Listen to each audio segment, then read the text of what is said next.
曾是知名 coser 的米莎，自从改当 YouTuber 后，不仅自诩是老司机，更以姣好身材分享各种火辣话题影片。近日更邀请到孙安佐当来宾，一起体验高中生的一日。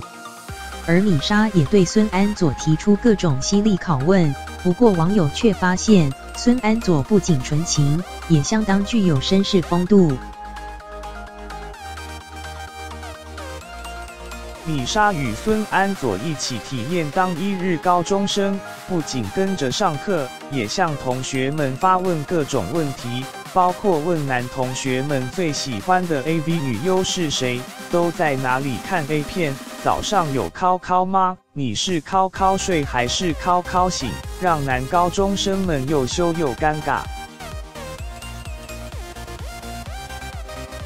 而孙安佐一开始想逃避问题，仅简单回答早晚都没有自慰，但被问到那什么时候考时，终于逃不了，坦诚自己在看到动漫女神02的时候才会。这种问题呢，身为一个青春又健全的年轻男孩子，当然是有啊。不过网友也发现孙安佐相当绅士，在米莎跟着全班进行仰卧起坐时，看见米莎穿着短裙，安全裤也相当短，一边压腿，一边也将眼神礼貌地转开，整个影片语气都相当温和，还贴心建议米莎不要买饮料，买水才能让身体解渴。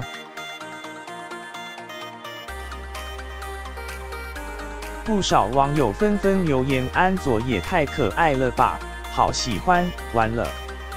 安佐回答考考问题的样子太赞了，安佐我同学，安佐越看越可爱，尤其是没戴眼镜的时候，安佐不戴眼镜也太帅，甚至有网友将两人配对。我记得米莎扮过02，安佐也喜欢像02这样主动的女生，然后米莎主动又老司机，这不配不行。